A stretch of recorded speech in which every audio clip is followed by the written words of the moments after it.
அப்படின்னு பாத்தீங்கன்னா குழந்தை பெறும்போது அந்த வயத்துல இருந்து அந்த குழந்தைய உந்தி தள்ளுறதுக்கான மசில் அந்த மசில் கான்ட்ராக்ஷன் பார்த்தீங்களா அந்த வேலையை 90% இது பண்ணும் 90% பண்ணும். நமக்கு எல்லாருமே தெரியும் 10% யார் பண்றாங்க வேற வழியே இல்லாம டாக்டர் பண்றாங்க என்னது சிசேரியன் மூலமா. ஸோ இந்த 90% சக்சஸ் பண்ணக்கூடிய ஒரு வேலையை எது பண்ணுதுன்னா இந்த ஈவினிங் பிரைம் க்ளோஸ் அப்படின்னு சொல்லக்கூடிய ஒரு பொருள் பண்ணுது. ஸோ அதனால தான் சின்ன வாக்கிங் பண்ணுங்க, மற்ற விஷயங்களை நீங்க சேர்ந்து பண்ணீங்கன்னா உடற்பயிற்சி ஒரு பெண் கர்ப்பவதியா இருக்கும்போது உடற்பயிற்சி பண்ணுங்கன்னு சொல்லிட்டு சார் சொல்ற மாதிரி கையை தூக்குறது காலை தூக்குறது ஓடுறதுலாம் இல்லை.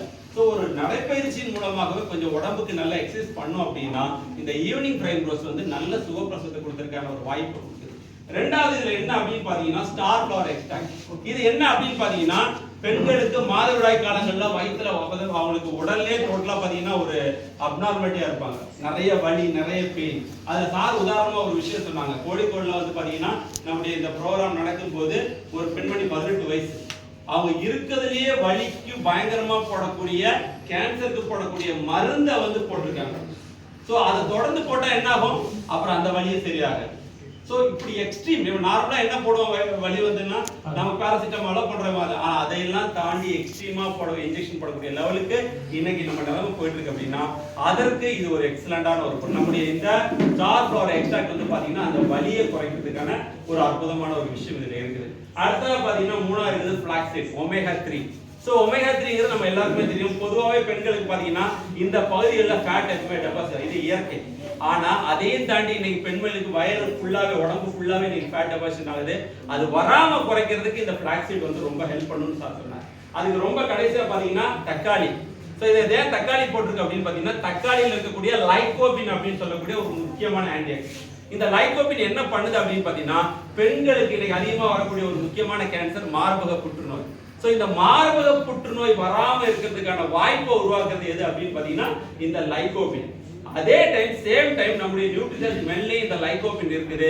இந்த லைகோபின் ஏன் நியூட்ரிசார்ஜ் மென்ல இருக்குன்னா ஆண்களுக்கு வரக்கூடிய புரோஸ்டேட் சுரப்பி கேன்சரை வந்து வராம தடுக்கிறதுக்கு. ஏன் அப்படின்னு பாத்தீங்கன்னா இயற்கையாவே சயின்டிபிக்கா என்ன பண்றது ஆண்களுக்கு அப்படின்னு பாத்தீங்கன்னா அவங்களுடைய சிறுநீர் கழிக்கிற ஏரியாவில தான் விந்து வெளியேறுது.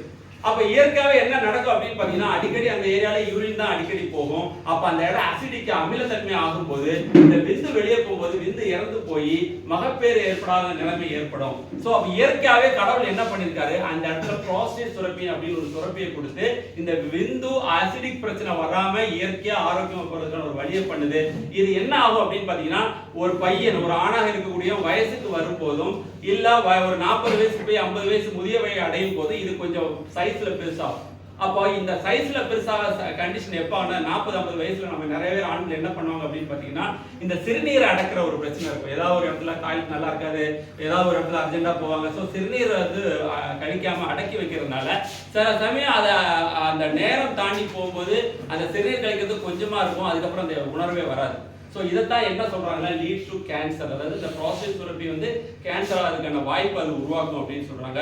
அதற்கு நம்முடைய நியூட்ரிசார்ஜ் மேல இருக்கக்கூடிய இந்த லைகோபின் வந்து ரொம்ப உதவி பண்ணும். ஸோ இதை ஆண்களும் பெண்களும் தொடர்ந்து எடுத்துக்கிட்டா ரொம்ப அவசியம், அவங்க ஆரோக்கியமா வாழ முடியும் அப்படின்னு. ஸோ ஒரு வீட்டுல ஒரு பெண்மணி ஆரோக்கியமா இருக்கிற இப்ப பாத்தீங்கன்னா நிறைய பேருக்கு சார் ஒரு கேள்வி கேட்டாரு, என்ன ஹார்ட் பிளஷஸ், அதாவது இந்த மாதவிடாய் நிற்க காலத்துல நான் எதை எடுத்துக்கலாம் அப்படின்னு ஒரு கேள்வி வந்தது.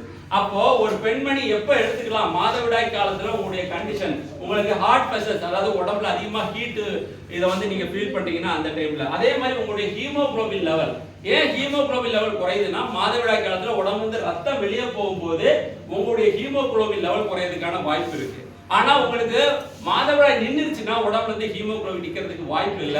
சோ ஹீமோகுளோபின் லெவல் உங்க மாதவிடாய் நிக்கிற காலத்துல குறைவா இருக்குது, இல்ல உங்களுக்கு ஹார்ட் பிரஷர் ப்ராப்ளம் அதிகமா இருக்குது அப்படின்னா அந்த காலகட்டத்துல இந்த நியூட்ரிசார்ஜ் உமனை நம்ம தாராளமா சஜஸ்ட் பண்ணலாம். சோ இல்லைன்னா நம்ம அதுக்கப்புறம் நியூட்ரிசார்ஜ் மென் நம்ம சஜஸ்ட் பண்ணலாம். சோ இந்த நியூட்ரிசார்ஜ் மென் உமனுங்கிறது ஒரு வீட்டுல குயின் மாதிரி, யார் மாதிரி ராணி மாதிரி. அப்போ உங்க குழந்தைகளுக்கு உங்க ஒரு நாளைக்கு ஒரு வீட்டுக்கு நீங்க அனுப்பக்கூடிய உங்களுடைய டாட்டர்ஸ் உங்க மகள்கள் எல்லாருமே வந்து அனுப்பும் போது தயவு செஞ்சு நீங்க ஆரம்பத்துல நீங்க கொடுக்க வேண்டிய ஒரு விஷயம் என்ன அப்படின்னு பாத்தீங்கன்னா இந்த நியூட்ரிசார்ஜ் உமன் அப்படின்னு தான் சார் ரொம்ப சொல்றாரு. எதுக்காக சொன்னா அதுக்கு சில உதாரணம் சொல்றாரு.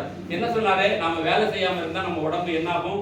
சோ மூளையில வந்து உங்களுக்கு வந்து பாத்தீங்கன்னா சின்ன வயசுல ஒரு குழந்தை எழுதும் போது என்ன ஆகும்னா ரைட் கையில நீங்க பழக்கி விட்டீங்கன்னா அது தொடர்ந்து ரைட் கையில எழுதும். அது திடீர்னு போயிட்டு நீங்க இட கையில எழுத சொன்னீங்கன்னா எழுதாது. ஏன், அது மூளையில பதிவாயிடுச்சு. சோ ஒரு பொருளை நீங்க வந்து திடீர்னு அந்த கைக்கு வலது கைக்கு அடிபட்டுருச்சு அப்படின்னா 3 மாசம் நீங்க அந்த கையை எடுக்க முடியலன்னா மறுபடியும் அந்த பேனா கொடுத்து எழுத வச்சுன்னா உங்களால எழுத முடியாது.